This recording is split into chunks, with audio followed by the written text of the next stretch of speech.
Right, okay.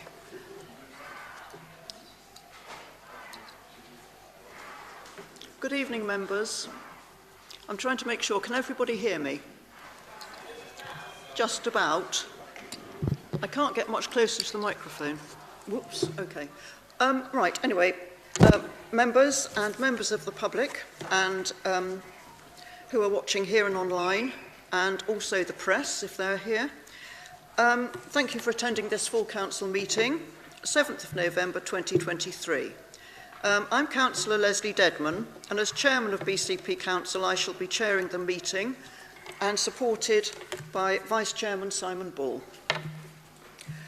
There are housekeeping arrangements for this meeting, and of course please note that the meeting is being recorded by the Council for live and subsequent broadcast. It will be published on the Council website for a minimum of 6 months. Right, so notes about managing the meeting. If you wish to speak, please raise your hand clearly, not just a little wave, but a big wave, so that I can see you. If there's consensus in the meeting for a motion, I will ask if there is any dissension, and then if a formal vote is required, this will be by a show of hands. If anybody requests a recorded vote, we have to have the support of a quarter of the members of the meeting for that. Please could members indicate to me if they are leaving the meeting. And also, I'm going to allow for a comfort break when appropriate. That's usually after 2 hours, if we're still here after 2 hours.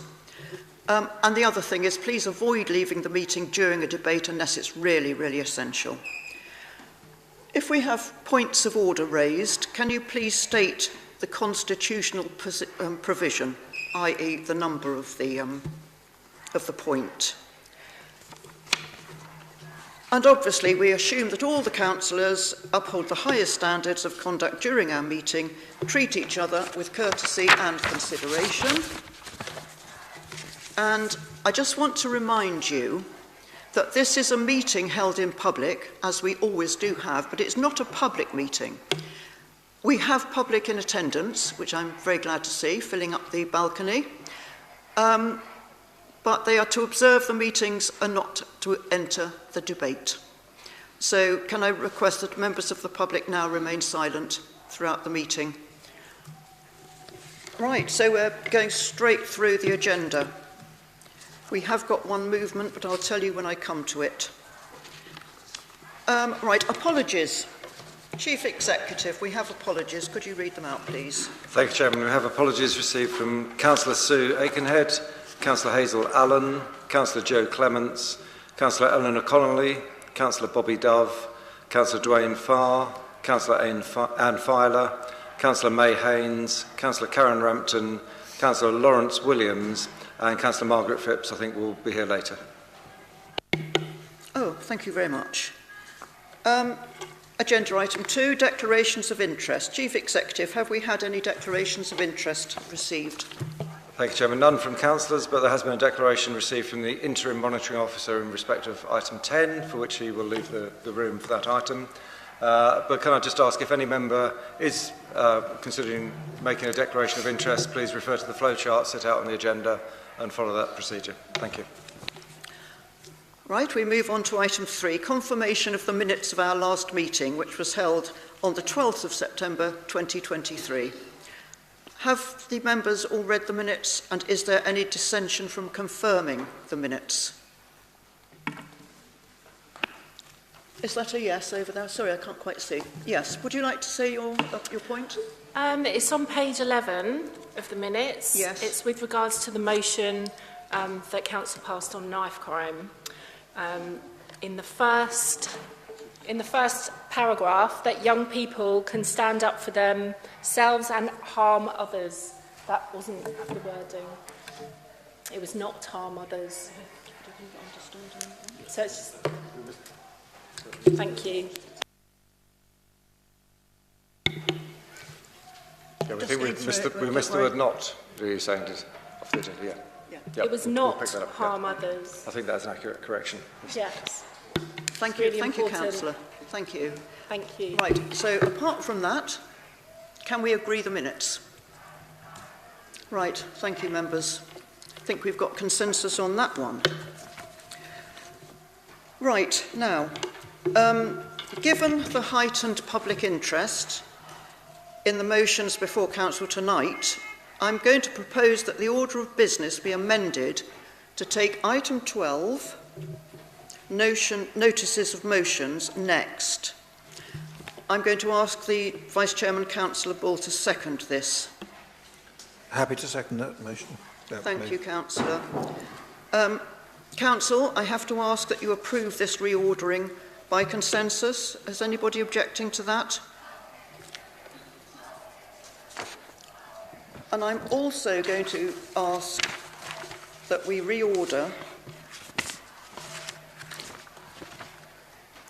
one item of agenda item 13, which is the question which is being put by Councillor Salmon. Councillor Salmon, is that your wish? Yeah. Right, thank you. Right. Yeah, I don't know whether Kate. Sorry, you're both... yes, okay, thank you. Kate Salmon. I'm so sorry. Yes, that will be agreeable to you. Councillors, we need a seconder for that. Councillor Bull. I am happy to second that. It's because of personal reasons, Councillor, whoever. Judy.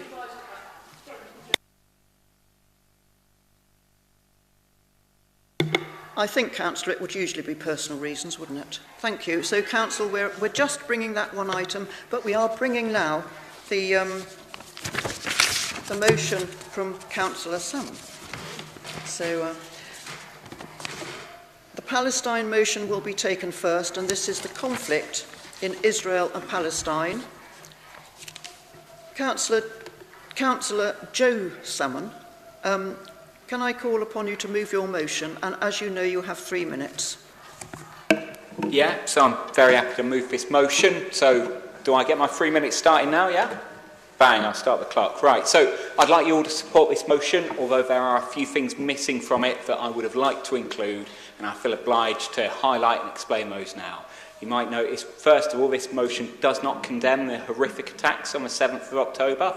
That's something I feel very uncomfortable about personally. I think there's no contradiction in opposing the occupation and the subjugation of Palestine and condemning the horrific attacks we saw on the 7th of October. And I would say, to be morally consistent, you must hold both positions simultaneously. You'll also notice this motion doesn't conclude any condemnation of the genocidal and counterproductive response by the Israeli state, and although it hopes for a ceasefire and hopes for a release of the hostages, it does not call on the government to take any actions towards those ends. Now, I was told those things were, although they were included in the original motion, those were not things we could speak to this evening, which slightly frustrates me. I do think there is a lack of leadership on this issue from our political class. And there are two common traps I think people fall into when they encounter horror like we're seeing today in Gaza, that started on that horrific day on the 7th of October. The first thing people will do is they will witness that horror and they will feel a terrible sense of powerlessness, but that will fade over time. And they will begin to accept those horrible things as just one of the grim realities of the world, like a natural disaster almost. Or alternately, they will decide or continue to believe that one side is the side of truth and justice, and the other side, no matter what their position, is simply evil. And from that point on, all atrocities that are carried out, even those that are carried out by the side they believe to be true and just, are actually the fault of the other side they label as evil. Now, those two simplistic understandings of a conflict are one of the things that means those conflicts are sustained and can be exploited by the forces of capitalism and colonialism. Now, make no mistake, I know it's going to make me fairly unpopular and probably unelectable, but I'm not going to make it easy for this council to adopt either one of those simplistic understandings of this conflict. Now, I would ask you to support this motion because it is unashamedly pro-peace. Now, there is a need for us as a council to show leadership here that is not being shown by our national government. We are one of the few countries that does not support a ceasefire in the UN, and that is shameful. Now, this motion only goes a small way to addressing the problems we face, but I would still ask you to support it because it does make that a few small tentative steps. But we must recognise there is much more we need to do to help bring this horrific conflict to an end, and we cannot shy away from discussing the horrors of this terrible war. All right, thank you for listening. Thank you, Councillor. Councillor Kay Salmon, I understand you wish to second the motion, and you also have 3 minutes.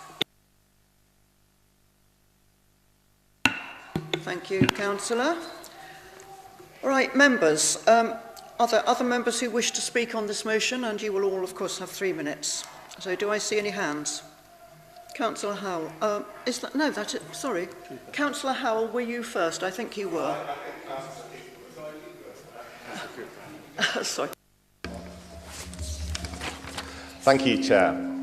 I had this book, What Did We Do to Deserve This? Palestinian Life Under Occupation in the West Bank, published in 2007, and this has given me some insight. The Israeli-Palestinian situation has been subject to inaccurate reporting and misinformation for many years, so let's get some things straight. 70% of Gaza's population are refugees who have a legal right to return to live on land within Israel. Israel has, though, established Gaza as a prison and treats its population as subhuman. Under international law, Israel is a state, but the Palestinian territories are not. Gaza and the West Bank are illegally occupied by Israel. Palestinians have a right to resist occupation using weapons, but subject to international law. However, the massive asymmetry of military capability and non-statehood of the Palestinian territories mean that it is misleading to refer to acts of resistance and suppression as war.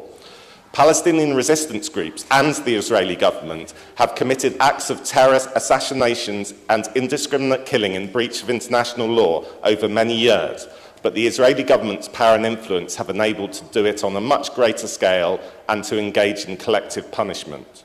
While Palestinian representatives, including Hamas, have indicated that they would accept a two-state solution, the Israeli government has never defined its own borders or accepted that the Palestinians have a right to their own state, and some Israeli ministers view all Palestinian territory as part of Israel.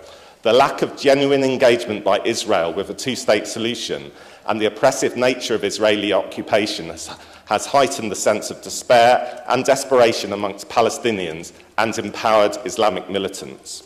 Western politicians still call for a two-state solution, but as most informed people know, unqualified support for Israel from the USA and UK has licensed Israel to steal so much land that a Palestinian state is no longer viable unless Israel withdraws hundreds of thousands of illegal settlers from the West Bank, which is unlikely.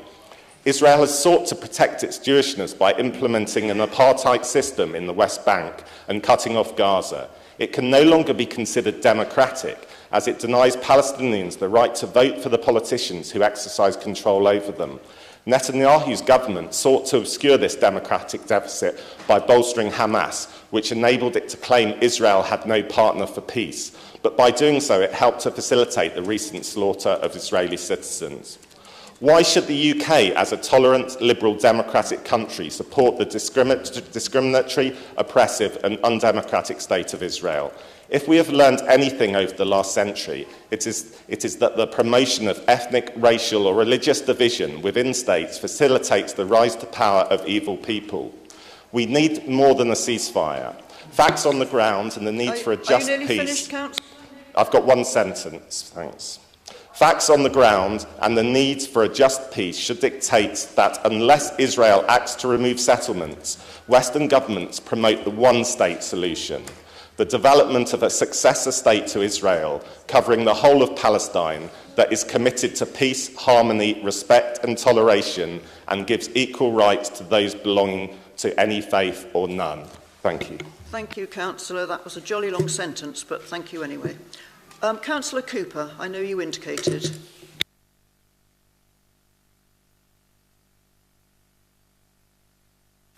Okay.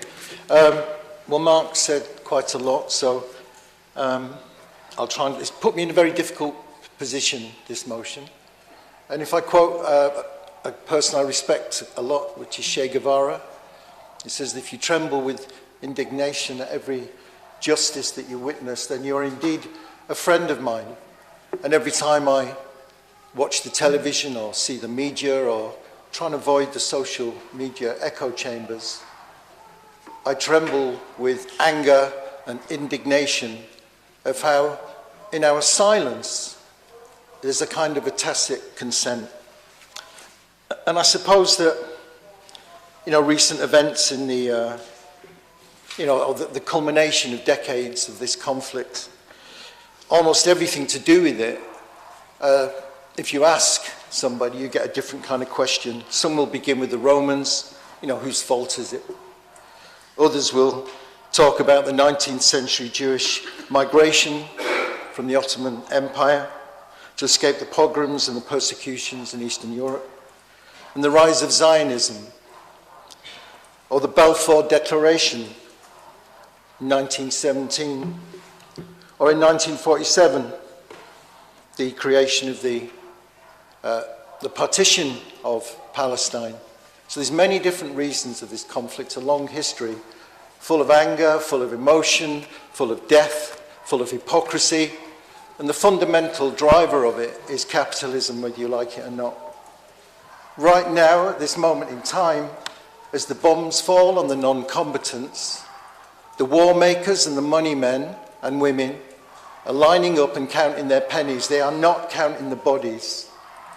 The last thing that I heard on this conflict is that there are 10 bombs dropped every hour on Gaza, and a child dies every 4 minutes. The Isle of Wight is about the size of Gaza.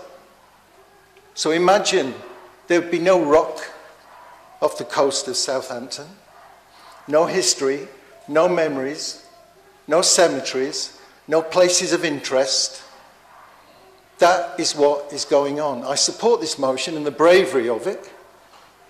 It's a very brave motion because this conflict it breaks cohesion and it pushes us apart where we need to show solidarity.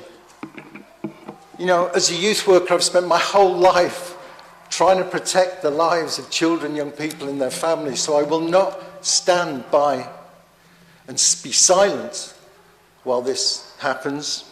I support a motion, and I'll quote John McDonnell, which is not very popular, talking about the position of the Labour Party, which has conflicted me. Just gone over your time, so quick quote, please. I will quick.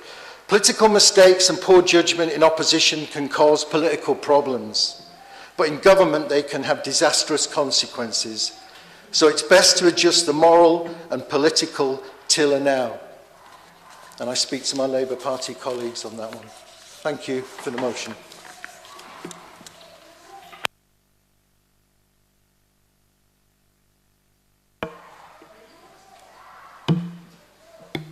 So sorry, Councillor Miles. I can just about see you. I need to get my glasses on. So sorry. Yes, do speak. No, thanks for seeing me. And thanks for the last words, Sir Peter. That's good to hear. I only have a few simple words to continue with. And all I must say is the BCP must not ignore this issue. As local politicians, as close to our ward as we can be, we have to put pressure on the government to act. We must demand a ceasefire. We must not hide behind party whips. Political careers are not more important than to preserve human life. Over 10,000 people have died in Gaza. Over 4,000 of those are children. 4,000 dead kids. We cannot stay silent and allow this number to grow. My own daughter turned 6 today, and she is no more a member of Hamas than the 4,000 children that lie dead already. Thank you. Thank you, Councillor Miles. Any more hands going up? Councillor Trent, yes. Thank you, Chair. I have to say that I support the original motion, and I hope that it is dealt with in the form that it's presented, because it's very carefully worded.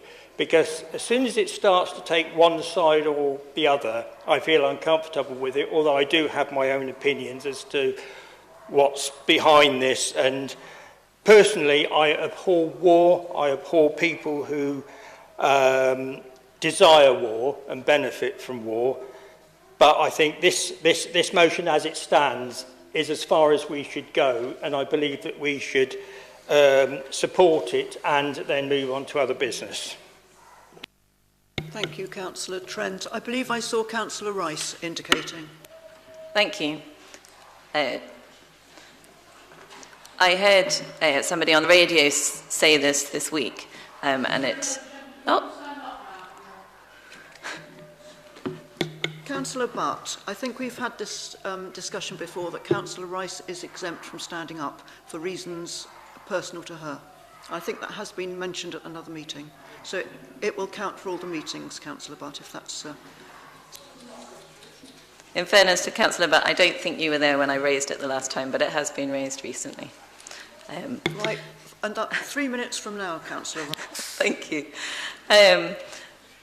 So unfortunately, I can't remember the name of the lady who spoke on the radio this week, but this is the message that she gave that spoke to my heart. The children of Palestine, who will they grow up to be? The children of Israel, who will they grow up to be?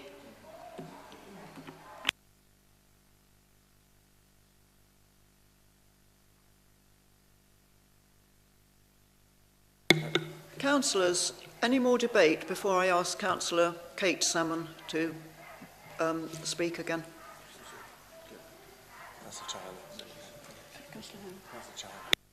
Oh, sorry, Councillor, yes, do.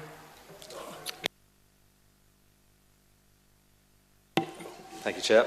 I mean, issues like this are always, I think, very difficult to come before a local council, and I think that whilst we'll all have our own views, I do debate the worth or question the worth of having them here, although it's good to have certain elements voiced. As this motion stands, and I do understand and really appreciate the sentiment behind it and the explanation, and I do thank you for that.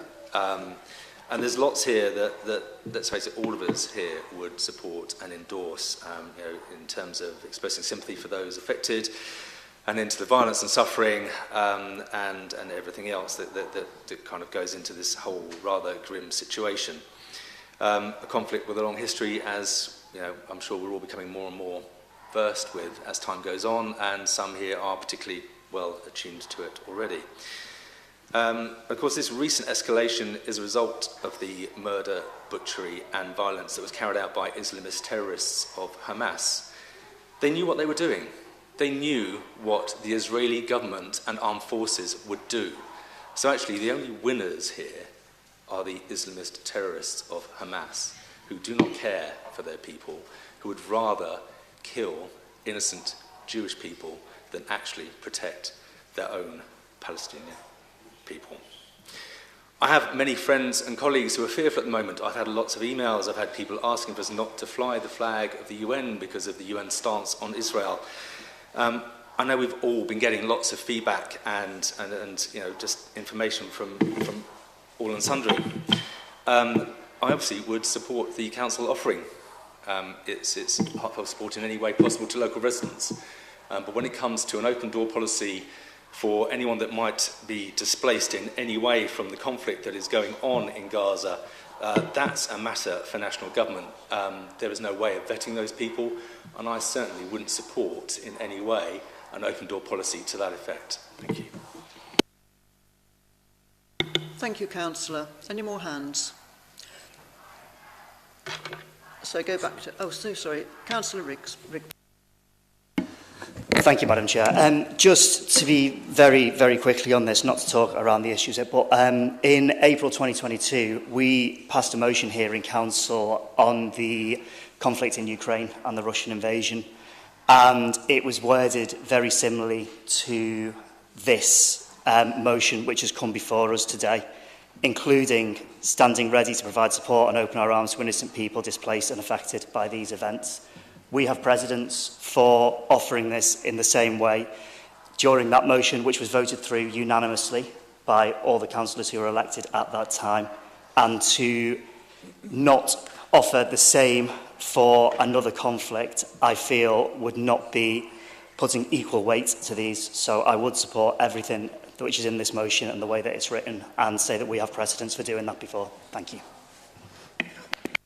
Right, I'm going to... Oh, Councillor Bart. Thank you. Just one small correction, actually. It wasn't unanimous. I remember that Diana Butler, in fact, either abstained or voted against. So just for the record, it wasn't unanimous. Thank you. Thank you, Councillor Butt. You've got a fantastic memory. Well done. No, Councillor Rigby, we're not doing back and forth. No, thank you, Councillor. Councillor Kate Salmon, I'm going to come to you now to say your piece, and then we're winding up. Thank you.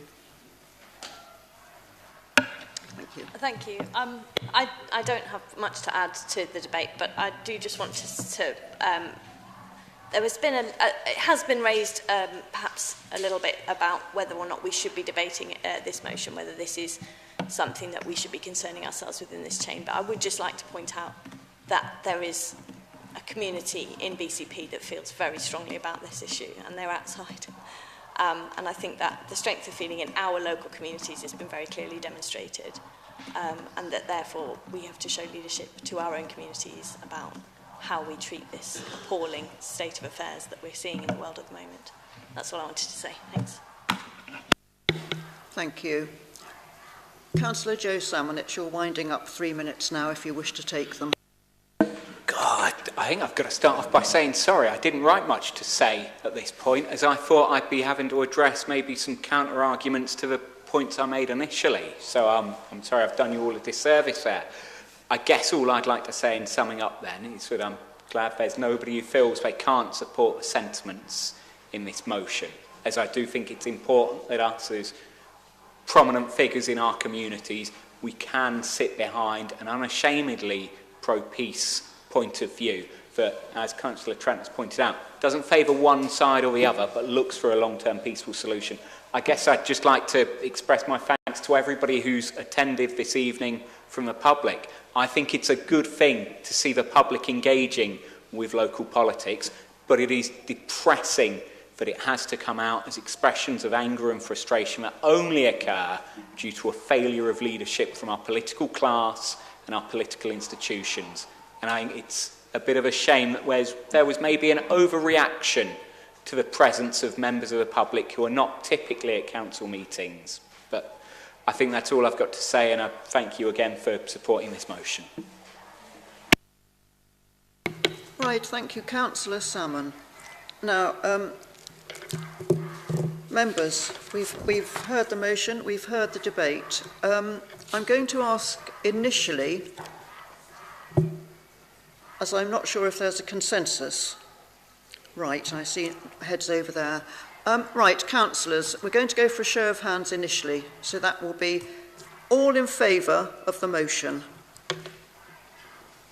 Raise your hands. I'm sorry, I should have said that bit. Raise them very high. Yes, really, really high, all of you. Thank you.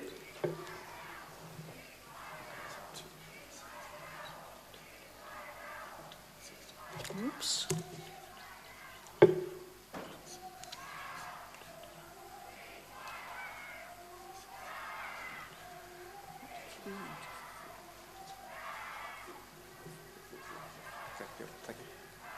Thank you, councillors. You can put them down now.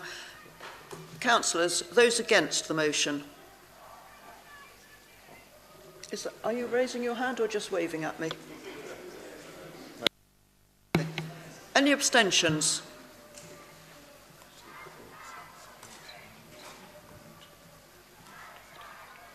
I think it'll pass. I think it'll go through. Okay. Yes, 21 abstentions, yes, so it's passed. Right. 44 in favour. Thank you. Yes, sorry, George, hands down now. Yes, that motion has passed, councillors. Thank you very much for that. Now, as I said, I'm going to now bring forward the motion from Councillor Cooper. The question. Oh, the question. Okay, we're going to bring forward the question, I'm so sorry, from Councillor Kate Salmon, which you will see on your sheets, but not at this particular bit. Thank you, Kate. Thank you, Chair. Bear with me, I'll just find it. So, yeah, my question is, Given the dire state, it's a question for the leader, given the dire state of local government finances across the country, with ever-increasing numbers of local authorities known to be nearing financial breaking point due to the spiralling costs of delivering their statutory duties with no additional support from central government, a local example within the last 2 weeks being Hampshire County Council, what is the level of engagement between BCP Council and our local MPs in terms of their role of representing the communities they serve at Westminster? Do you think that they're aware that the Council has responsibilities beyond Christmas lights and blue flags? For example, children's services, housing and adult social care. Right, I'm looking at the Cabinet bench. Who's going to answer? Thank you, Lee. Thank you. Thank you for raising this important issue. When I became leader, I was quick to engage with all 5 of the Members of Parliament that cover the BCP Council area. I invited them to meet me on a one-to-one basis every 3 to 4 months and also confirmed I would arrange for them to join me, the Chief Executive and any relevant officers for a face-to-face meeting at the Civic Centre each quarter. I can confirm that 4 of them have had their first one-to-one meetings, Sir Christopher Chope, Sir Robert Sims, Sir Conor Burns and Tobias Elwood, and that 2 of them have attended our first group meeting, Sir Christopher Chope and Sir Robert Sims. I also welcomed Tobias Elwood to the BCP Hospitality Marquee at the Air Festival, where he entertained 2 of his diplomatic contacts. In addition, I have had 2 further one-to-one meetings with Sir Conor Burns, and he will be attending the forthcoming Town Centre Summit. He also arranged a meeting, which he also attended, with the Roads Minister, Richard Holden, in Parliament, to discuss our request for freedom to increase fines for illegal parking. For the record, the other Member of Parliament, Michael Tomlinson, has declined all requests to meet. During our meetings, I always ask MPs for the issues that they wish to raise, whether they are matters brought up by individual constituents or issues for the Council. At each of the 4 one-to-ones, future places, cleaning up the Council's reputation, planning improvement and the Council's wider finances have been on the agenda. There have been some very high-profile criticisms of the Council by one particular MP, and I have questioned why they did not raise these issues with me direct during our time together, and suggested in my public responses that they would be better informed if they had attended the most recent meeting, where the main topic of conversation was the financial position of councils, including the Council's potential eligibility for future bids, SEND funding, business rate reform, social care legislation, and matters relating to the local plan, house building and homelessness. Finally, I do also keep the MPs updated when there are incidents that occur in their constituency, and I am aware that they all receive copies of press releases and consultations from the Council. Leader. Councillor Salmon, do you have a supplementary question? No. Okay, thank you. I think we're back on the agenda as was, everybody. So that's good. And thank you very much. That was a very interesting debate earlier and a very good answer to questions. Confirmation of minutes we've done. Announcements and introductions from the chairman. Before I make any announcements, I want to come to Councillor Broadhead, who I believe is going to say a few words about former Councillor David Newell. Is that right? Thank you very much, Madam Chairman. I would like to take a short period of time to pay tribute to former Councillor David Newell, who served on the Borough Pool Council, as well as a very dear friend to many of us in this chamber. David died suddenly and very sadly on the 18th of September at the age of just 63 years old.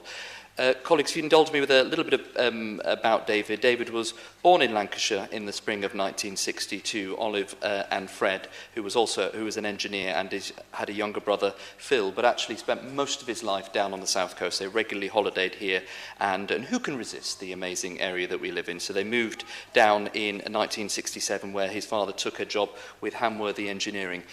From what I hear, David was very studious at school. He went to Broadstone Infant School and then Poole Grammar, although his school report said he was often caught staring out of the window and had his head in the clouds, something he puts down to being very bored because he was ever so clever. But anybody that knew David knew that if you could keep him on track from all more than 30 seconds. You're a very brave individual.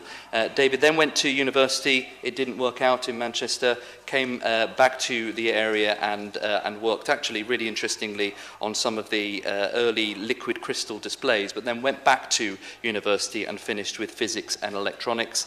Spent 10 years in business, travelling the world with his job before carrying on his academic career, taking a master's in Bournemouth University, and never left, and actually stayed and joined the academic team there and was still working as a senior lecturer at the university, and many may have come across him at that time until he sadly passed away last month.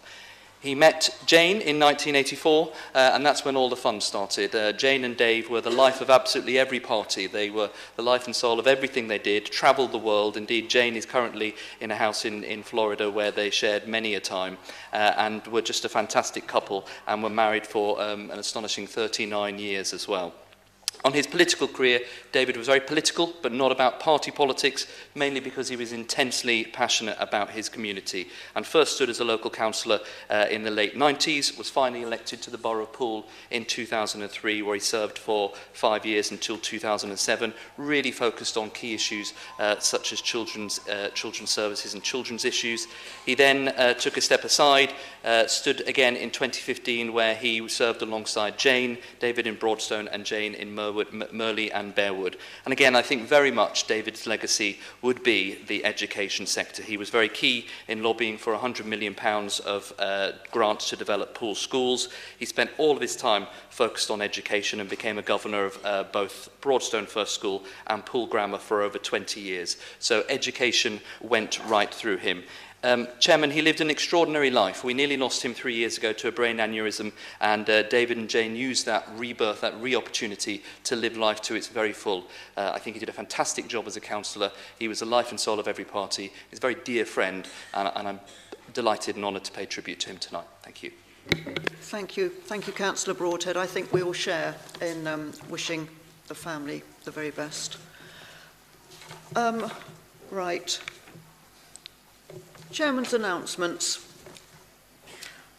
I'm going to just tell you where I've been and when. No, not particularly when, you don't need that bit. Scouts Achievements Awards, Indian Cultural Association event. I also went down to welcome the priest in charge at Poole. That's the Reverend Stuart Coxedge, who probably you will all have met by now. I also went over to West Howe, which is my old stomping ground, for a prize-giving summer reading challenge, and I met other councillors there, which was jolly nice. I also went to Boscombe to the police station opening, which was called the police station opening, as it's never closed except for the public. That's really a bit of a misnomer, but they are opening the police station for the police to use. Arts by the Sea was launched. The Lord Lieutenant had a prize giving. Christchurch launched the Advent calendar. At the Russell Coates Museum, they've got an absolutely fantastic exhibition of very ancient, I think it's 18-something, photographs from Thailand, and that's a really good exhibition. I really recommend that you go along to that. Then on the 26th of last month, we held the Bournemouth, Christchurch and Poole Black History Month event, which was very interesting, very well attended. Then it was the legal service for the High Sheriff, and then, was it only yesterday, Bournemouth University graduation. So you can turn it off now, Graham. I just wanted to see how long that took, basically for Councillor Salmon over there. But, so that's my couple of weeks in a nutshell. And the other announcement I want to make is that in the Mayor's Parlour, after this meeting, and I will invite everybody in the balcony as well, we are having, because it's the last meeting before Christmas, so we're having happy Christmas mince pies in the Mayor's Parlour. Excellent. Yes, I know, it's daft, isn't it? If you want to come back in December, that's fine, Marion. But no, perhaps not then. Anybody that wishes to come, not only mince pies, I'm sure there's something else, come along to the Mayor's Parlour and we can all get together and wish each other happy Christmases. Righty-ho, that's the announcements out of the way. Oh, I'm so sorry, Vice Chairman has been to... Sorry, Simon.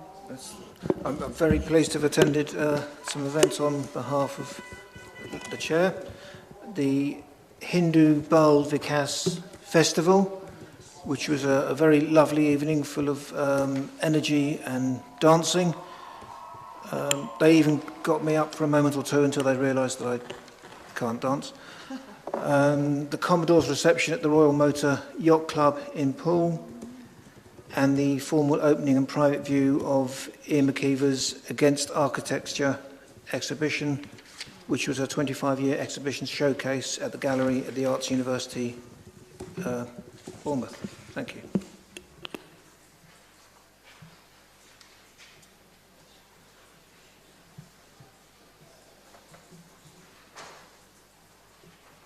Sorry, everybody, I'm rustling my papers because I'm looking at the wrong one. We're moving on now to item 5. Thank you. Item 5 on the agenda, which is the public issues. And that is questions, statements and petitions from members of the public, restricted to a total of 15 minutes. Now, where a question to which an answer is to be given is not reached within the time limit, we will provide a written answer. So our first question comes from Daniel Glennon, a public question regarding the advertising of vehicles powered by fossil fuels. Are you hovering on the brink there, Mr. Do come through. Thank you. And I'm going to ask Councillor Hadley to make the response. Thank you very much. Thank you. So Somerset Council have banned advertising of vehicles powered by petrol, diesel or hybrid power, fossil fuels and airlines, airports and flights on their platforms. So I'm asking, will BCP Council commit to doing the same, please? And also extend this to funders of fossil fuel projects such as JP Morgan. So according to the Financial Times, JP Morgan were the biggest financier of fossil fuels between 2016 and 2021, totaling nearly $400 billion. Thank you. Right, Councillor Hadley. Thank you, Madam Chair. Thank you, Daniel, for bringing this to our attention. The intent behind the Somerset Product Advertising Initiative is certainly in line with our ambitions to reduce greenhouse gas emissions to help tackle climate change. The implications of this suggestion will be researched and, if found viable, will be put before Cabinet for a decision. With respect to the activities of local business organisations, the Council will continue to work in partnership with major employers to encourage them to take all appropriate action to reduce greenhouse gas emissions from all their activities, including procurement and financing. Indeed, we raised this issue with Barclays Bank following a Council resolution last year, who told us they are committed to aligning their financing portfolios in every sector with the goals and timelines of the Paris Agreement. To achieve our BCP-wide, area-wide targets, we need to work positively and proactively with all our local major organisations. Thank you. Thank you very much. Right, we'll avoid crashing on the stairs here. But we now have a question from Sue Chapman, who I think I see out there. Sue Chapman, would you like to come through? Thank you, and ask your question. And again, Councillor Hadley will answer.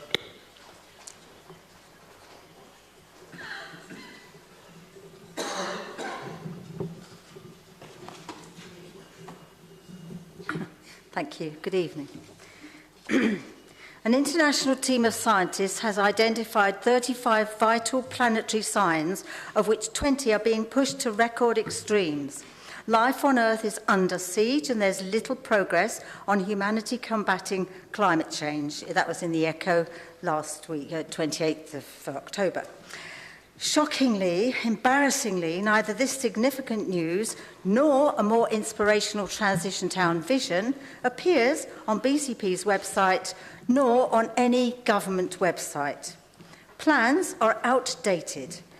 No speedy decarbonising programme is in place for our well-being and protection as the natural world disintegrates. How will BCP, bearing in mind Councillors' safeguarding brief and adherence to Nolan principles, please address biospherical collapse while informing, incentivising and protecting the public from the dangerous accumulation of greenhouse gases, loss of sea ice and glaciers, rising land and sea temperatures, fossil fuel usage, extreme flooding and species extinction, as well as potential societal breakdown, which is feasible and has been dangerously unexplored.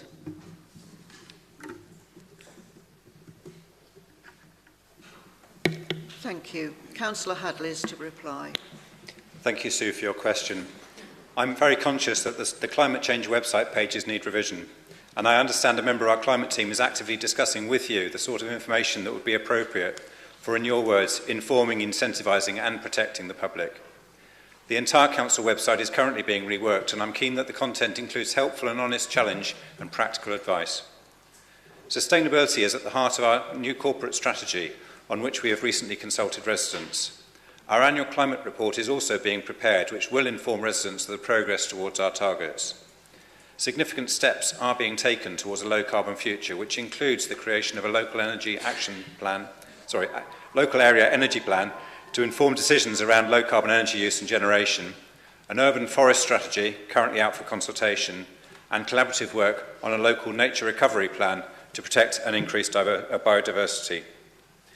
The evidence of decades of global underdelivery of change is evident in the more extreme weather events that we all see, and BCP Council, businesses and residents need to all play our part in rising to this challenge. Thank you. Thank you, Councillor Hadley. Thank you, Sue. Right, now we're on to item B here. Is Mark Elkins in the chamber at all? Right. We have a statement from Mark Elkins, a public statement regarding crime in Eastcliff and Springbourne Ward. Thank you, Mr. Elkins, if you'd like to come here.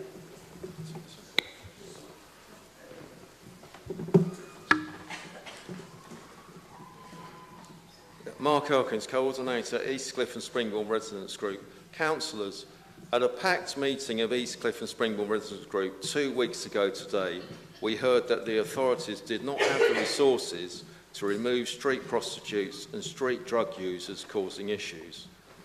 Eastcliff and Springbourne Ward has, along with Boscombe West, the second worst police crime act figures in the BCP Council area. It also has very similar levels of deprivation. Yet despite this, Eastcliff and Springbourne Ward promised at one time Bournemouth Towns Fund's funding is in fact, by comparison to Boscombe West, starved of resources to deal with the significant problems it faces. Please remedy this.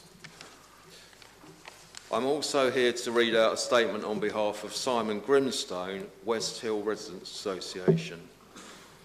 Dear Councillors, Eastcliff and Westcliff have similar problems of street sex workers and drug dealing and drugs use. The examples provided to me come from members of the community. This problem has not just appeared. We are particularly concerned by the change to the area relating to licensing and establishment hours. This once peaceful area is blighted by more and more establishment of parties as nightclubs. Westcliff has a conservation area at its centre, and the transformation negatively impacts residents of businesses that live and work here. Councillors, are you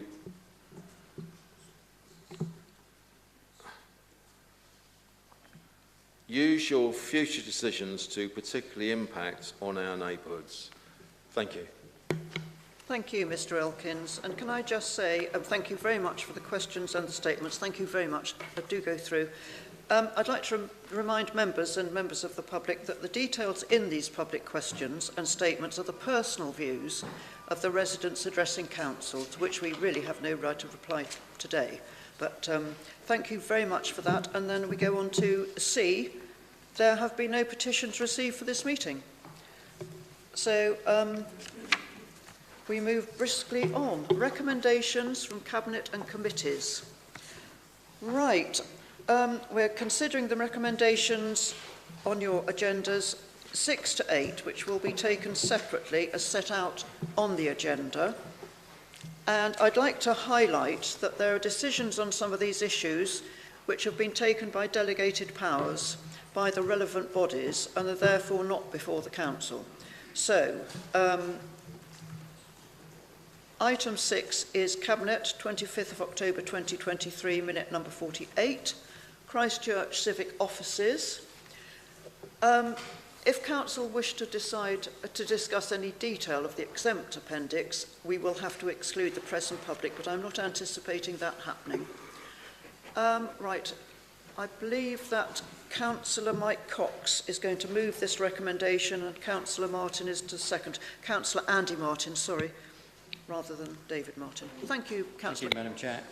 I'd like to move this and just to say that the Christchurch Civic Centre is a surplus to requirements. It's our fiduciary duty to sell it, as it's costing this council thousands of pounds literally every week. So I would like the building and the back car park to be sold, and we will of course in that process consult with Christchurch Town Council. You never know, they may want to buy it.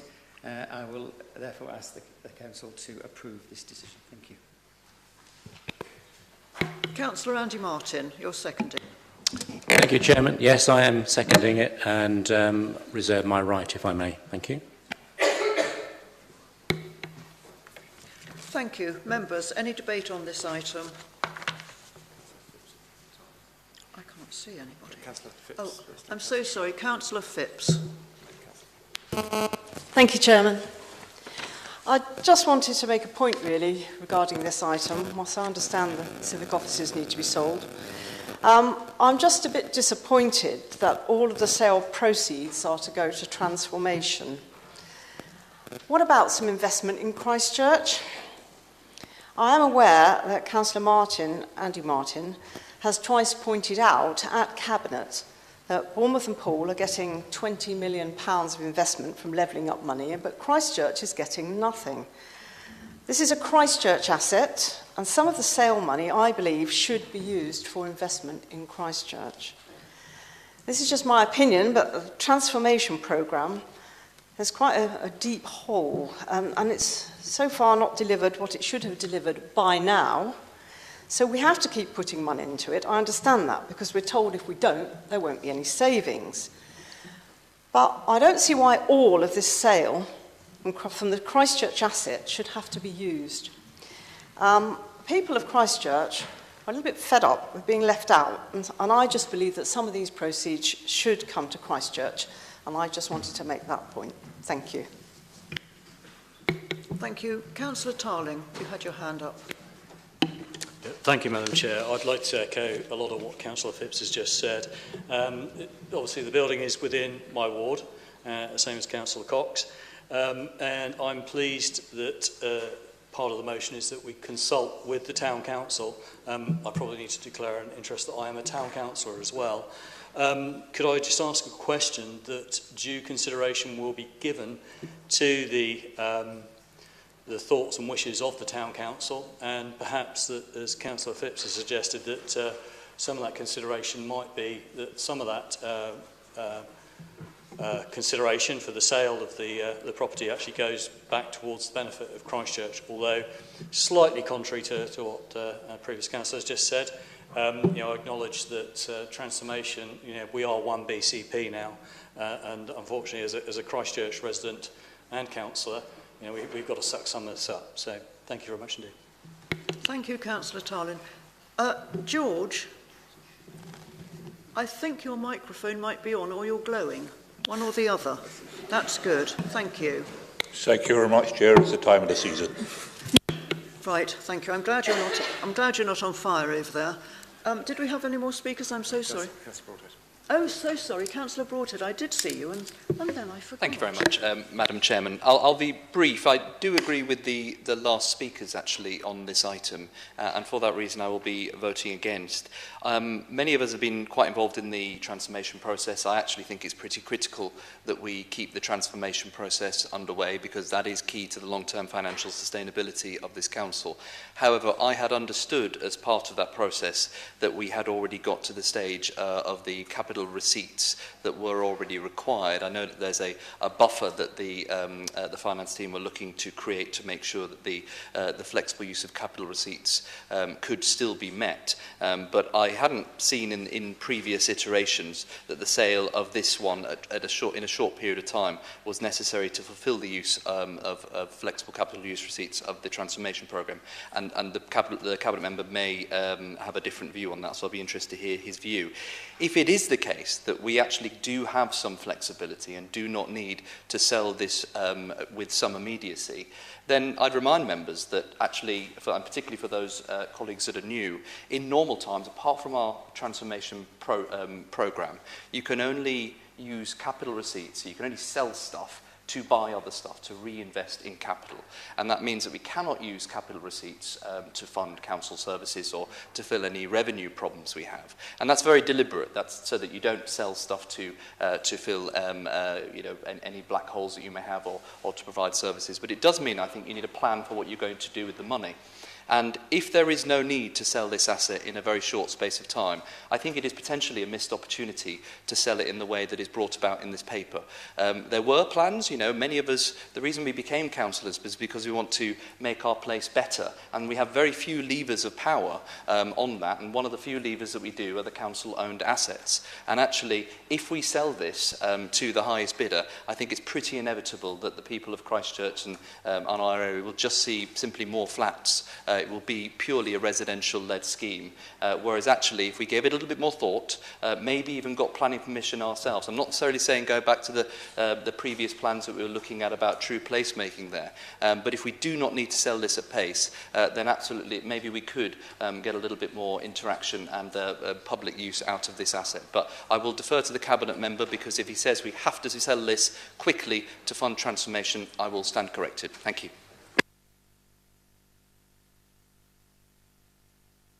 Councillor Cox. Oh, sorry. Councillor Brown, then, in that case. Thank you, Chair. Yeah, just to speak briefly on this, partly in response to what I've just heard. It seemed to be we're being encouraged to actually sort of delay and dither on this decision, as opposed to getting on and making a decision, which is what we're doing, making a swift decision to actually save the council money. A lot of members here were at the meeting in February of this year, where we actually opposed going forward with a full business case, which I believe was going to cost us £969,000 just to look at what potential options we had to use for this building. And a lot of members here are to be congratulated that we avoided that almost £1 million cost in doing that. And I understand it's costing us about £9,000 a month to maintain an empty building that actually doesn't deliver anything for residents.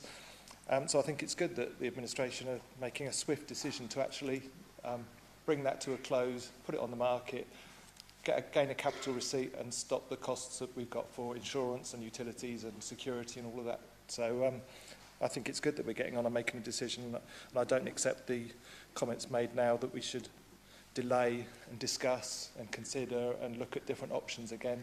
I think we just need to get on. We've made a decision, let's get on and do it.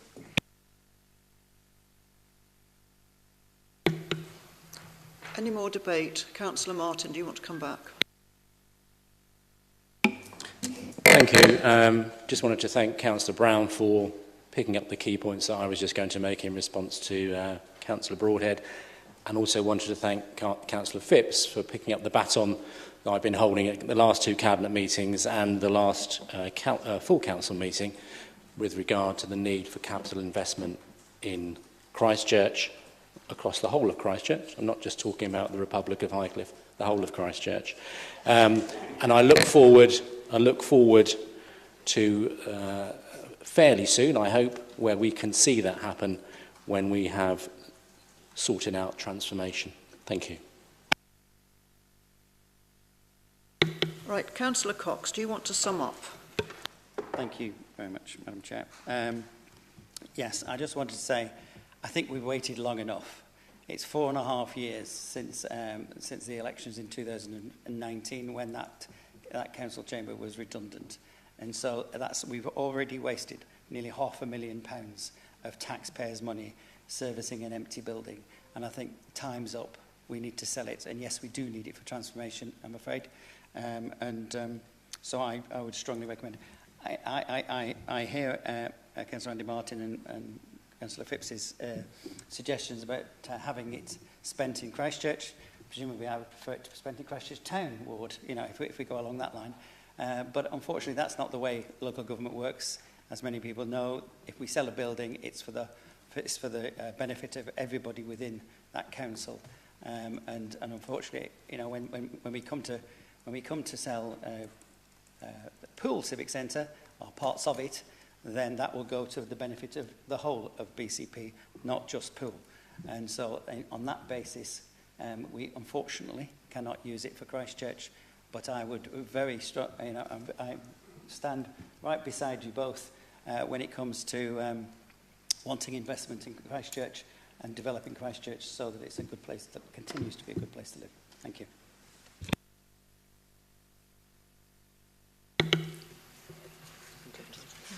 Councillors, because I think we hear that at least one councillor is going to vote against this, we will go to a show of hands initially. So that will be in favour of the recommendation, which obviously you've all read, and I'm sure anybody that was interested in the public gallery has read it. So the recommendation is about the Civic Office. All those in favour of the recommendation?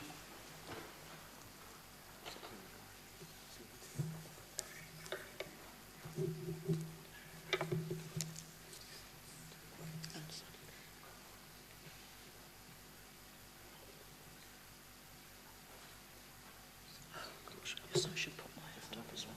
And me, Richard.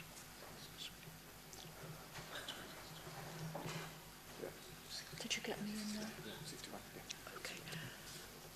Thank you. Hands down. Sorry, I feel like a school teacher here. Hands up, hands down. But you're all very good children. Thank you. Councillors against this recommendation?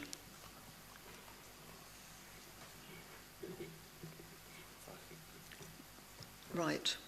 Any abstentions? Councillor Trent? Oh, yes. Oh, so sorry.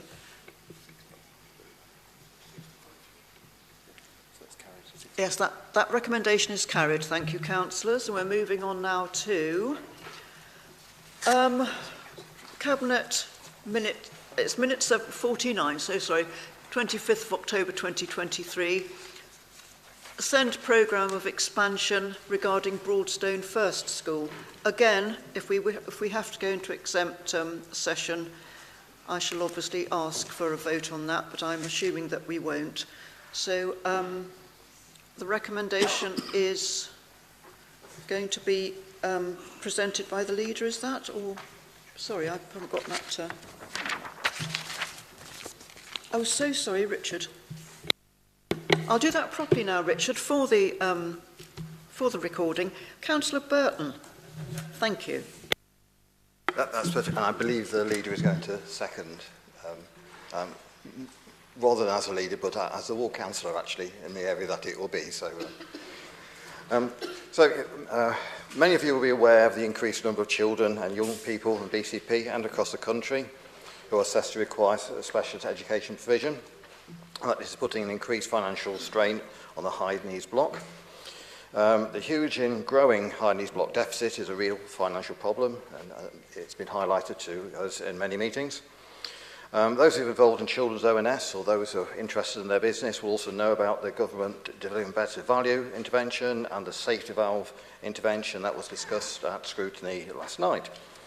One way to reduce the schools, the high needs block deficit is actually to educate more, send young people in mainstream settings and provide more specialist settings within BCP. This will reduce the number of pupils relying on expensive independent placements and also take pressure off the school's transport budget and also hopefully give them a better education. Within BCP, we do have the advantage of the majority of our schools being good and outstanding, so they're capable of being inclusive and delivering a good education to a wide range of pupils. This paper looks to provide 20 SEND places for children with autism spectrum condition, and it will provide constituency to feed into the 23 places already being provided by the nearby Broadstone Middle School, also in the same academy trust. Just want to point out that these aren't necessarily just for Broadstone children, these are for children right the way across BCP, so it's not just specific to the area. The 20 places actually, what you'd call is full-time equivalent places, if you want to look at it that way. More than 20 pupils could well use this facility because they might have access to dip in and dip out of it. Full consents of planning permission have already been granted. There is some 10% overspend contingency in the budget. I'd like to finish by saying that I'm very excited about the proposal and would encourage other schools to talk to us if they have interest in doing something similar. So I would recommend to the Council for approval. Thank you, Chair. Right, thank you, Councillor Burton. Now I believe Councillor Vicky Slade, or the leader, will second. Thank you. Yes, I'm very happy to second it. There is an existing scheme in Broadstone Middle School, and in fact, the Broadstone Youth Club also facilitates a similar project with Winchelsea School for post-16 children. This is absolutely the type of facility that we should be promoting all over BCP, enabling children who couldn't otherwise access mainstream school to be able to be amongst a broad range of children and not have to be spending a long time, sometimes in taxis, going a long way off to specialist education, when actually what they probably need in a lot of cases is just a little bit of extra time and attention and a smaller unit to work from. So I absolutely support this and share Councillor Burton's desire that any other schools that are looking to do these schemes, please do come forward because we're actively looking for them. Thank you. Members, does anybody else wish to speak to this motion? This recommendation, sorry. Right, I think we go to the vote on that one then, thank you. Have we got consensus on that? Agreed. Thank you. Thank you, councillors. Thank you, Councillor Burton. Item 8.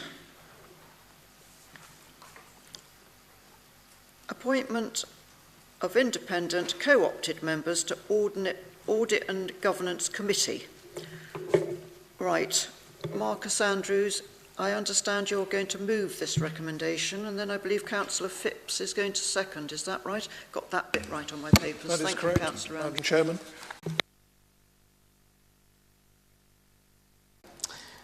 Going around door knocking in May, a lot of my residents didn't have ID, didn't have valid forms of ID, and it was blocking them from voting. My own dad doesn't have an in-date form of identification. Fortunately, he had a driving licence that's about 15 years out of date, but it resembled him, so he was allowed to vote. But you know, I think if it wasn't for me standing, he probably wouldn't have bothered. You know, I think it's just an unnecessary thing that makes people apathetic. And one of the curiosities of it is the fact that at no point when I was wanting to stand as a councillor was I asked to produce ID. So it was actually, in fact, easier for me to stand as a councillor than it is for me to vote.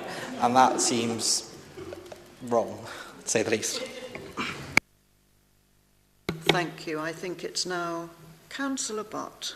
Indicated. Thank you. It's good to hear all the anecdotes, but of course I think we need to set those aside and look back to the basics. Obviously it does stem from Tower Hamlets, and I think Councillor Tarlin mentioned that. But we need to move forward on this. I think that the whole concept of this process was badly thought out, put through with rude haste and told nobody. Let's solve world peace, but we'll tell no one. If this is a concept which is thought to be a way forward, and I think there are very few people that think it is, it should have been done with full engagement of the whole country. So the whole country had time to assimilate this and had time to think as to whether this was feasible. Also, the ability for the voter ID was very narrow. It was your passport and a few bits and bobs. There were many other forms of voter ID that could have been used so that those disenfranchised people we hear about, the young, the elderly, those who can't read and write, would have had that opportunity to have taken part.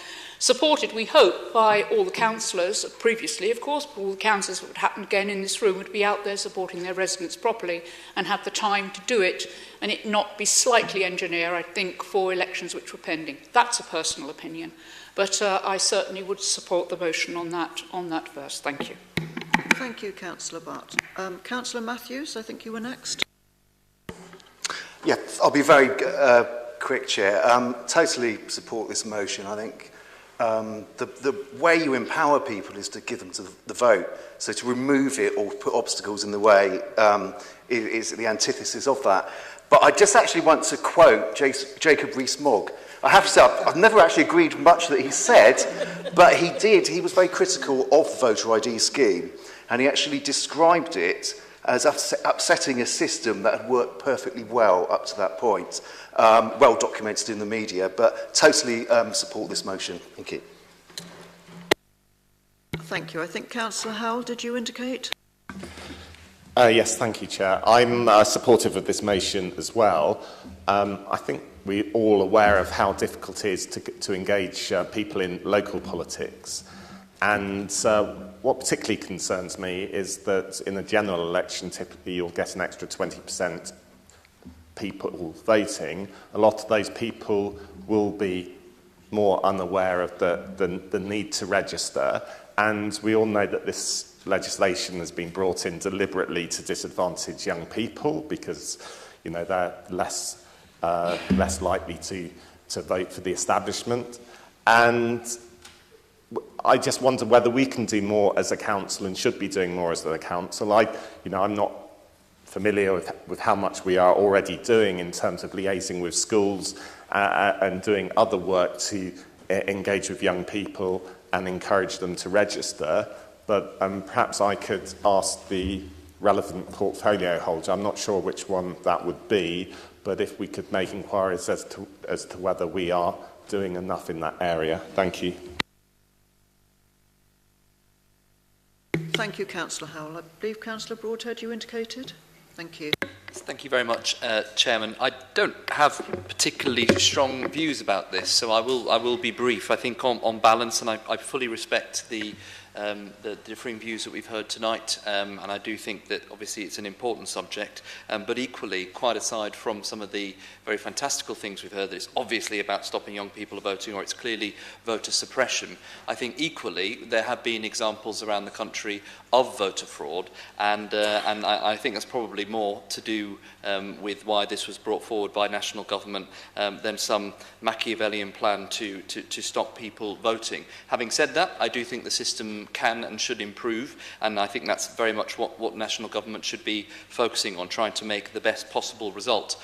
My point, however, is a little bit deeper, and it's an issue I have with both of the motions this evening, and it's about the fact that in our own constitution, it does say quite clearly that motions should be about things that the council can do that affect the council's operations or directly affect the council areas. And I just think we're stretching at the version of what we should be doing as local councillors. Frankly, I don't think many people elected me as a local councillor or many others to pretend to be national politicians. We have members of parliament to do that. And we're on track for spending much of the 2 hours already this evening arguing about things that are not within our levers of power whatsoever, and we've got really important stuff that we can and should be doing. So whilst I appreciate the sentiment, whilst I'm very respectful of all the views, I sincerely hope that in the future, if we are bringing forward motions, they can be about things that we can do as councillors, things that affect people on the ground, and things that people voted us to actually focus on, rather than showboating and try and pretend that we're some world leaders, which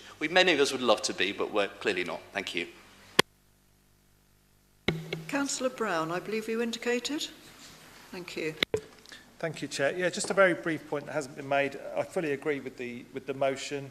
And what disappointed me about this voter ID was, okay, they wanted sort of passports presented or older persons' bus passes.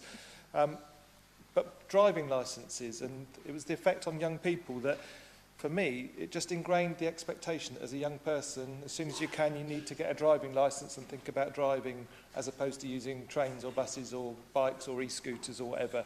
And just the fact that that's taken as the standard form of ID, I didn't like the fact that it ingrains the expectation, the societal expectation that you need to get a driving licence as soon as you can.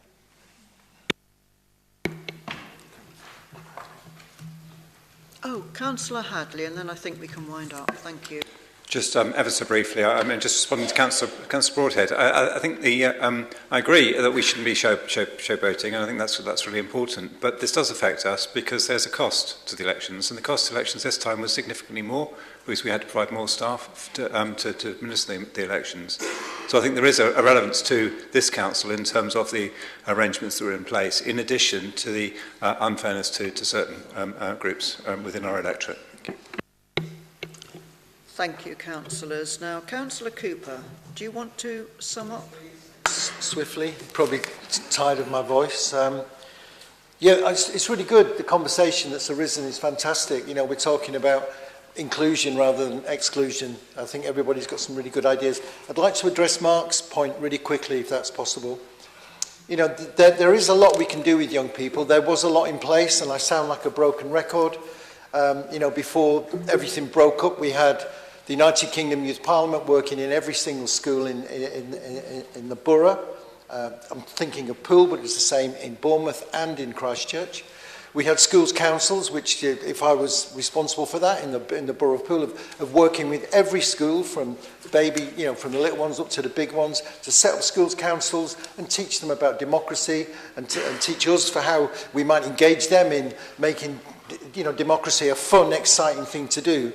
All that's been broken apart, and what Mark wants us to do, and I agree with it 100%, we should set ourselves a task to rebuild. Thank you, Councillor Cooper. Now, I think that we do have to take a vote on this, so I'm going to ask all those in favour of this motion to raise their hands high. Thank you. And I'm in favour as well, by the way. Oh, Julie.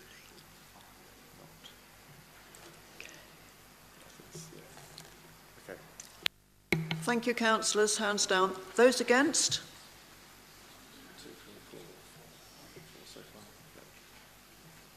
Thank you. Abstentions?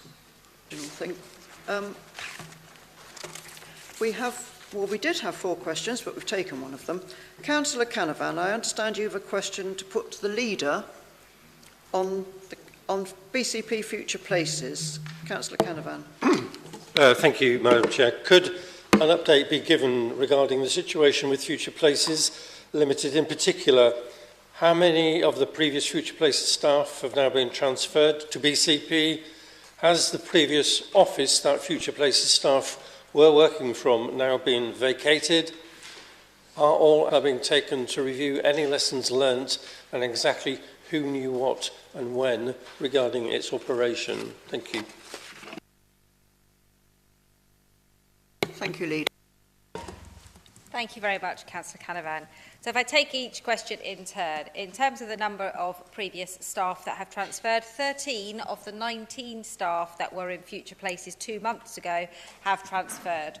One of those, the Managing Director, is being consulted with regard to potential future employment, and another, the Chief Operating Officer, has resigned and is assessing the overall costs. We are currently assessing those costs, but this will not become clear until we have been able to value all of the work in progress and the consulting and strategic planning work that has been completed but not yet charged for.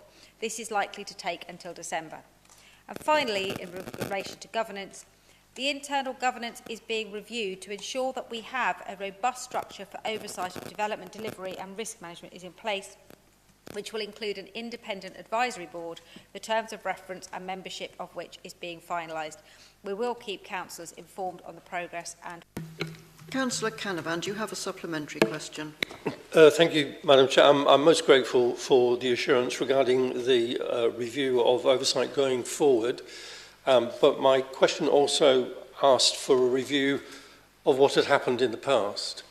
It's really important, in my view, to take some lessons learnt from this exercise, and I just would like to ask for some reassurance that that will be looked at also. That we do need to have a look at what went wrong. Thank you.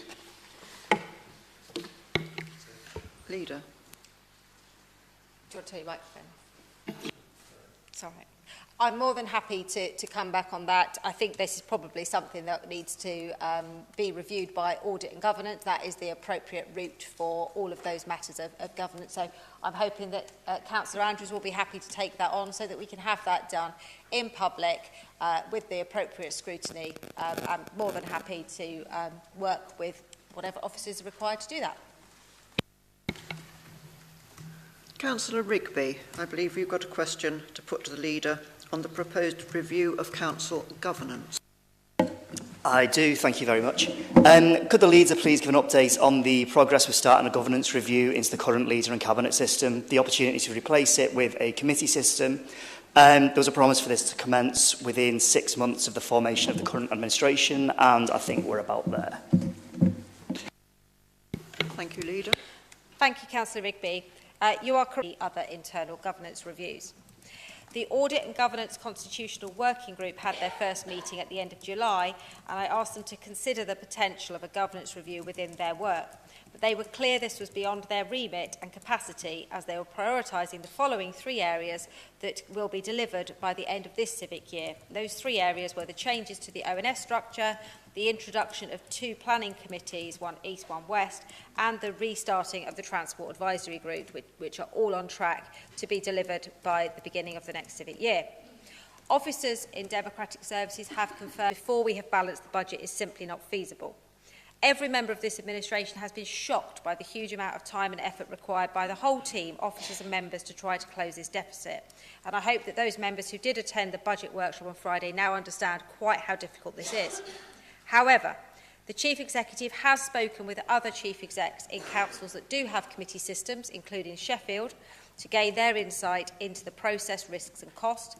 And I've spent some time in the London Borough of Richmond upon Thames, who have a committee system, to discuss their experiences. My LGA mentor is also the leader of a number of smaller changes to the way we work, consult, engage and report in the meantime will demonstrate our commitment, even if it's going more slowly than we had hoped. I can confirm that the next step in moving to this governance review is an informal consultation with councillors on the governance and procedural issues that they would like to see changed, while we are considering the more substantive change through Cabinet. Members will shortly receive an invitation to a session in December to consider ways to improve this governance. Following that, a task and finish working group, chaired by myself, will be convened to consider... I believe for the portfolio holder for finance on cashless only council-run facilities. Yeah, I'd just like to know if the council has any solid evidence that there's a cost or any other benefit to switching to the cashless provision of the car parks with little kiosks selling ice cream, and if that outweighs the potential drawbacks such as inaccessibility and so on that come with moving to cashless provision. Councillor Cox. Thank you, Madam Mayor. Thank you for the question. Cost savings involved in moving to cashless. However, I do appreciate that there is a wider equalities impact, which is always considered when this happens. Thank you. Thank you, Councillor Cox. Is there a supplementary, Councillor Salmon? Only if I could see that evidence base, as I would love to see the cold, hard numbers that were behind that decision. Thank you, Councillor Salmon. Thank you, members. We're on to agenda item 14, urgent decisions taken by the Chief Executive in accordance with our Constitution. Good evening. We will upload the full recording as soon as we can, but I know 1 or 2 people outside had problems from about 8:15 or so. We don't quite know what the cause is. We'll see if we can resolve it for next time. Sorry, Chairman, we also appointed the Corporate Director for Wellbeing, Gillian Kay, who is behind us on the rostrum, so hopefully most councillors have met her. Yeah. Do apologise, Gillian. You were also an urgent decision. Right, thank you, Chief Executive. We've got to the end of the agenda in good order, and at 9 o'clock. Thank you. Thank you, members. Well done. Close the meeting. Yeah.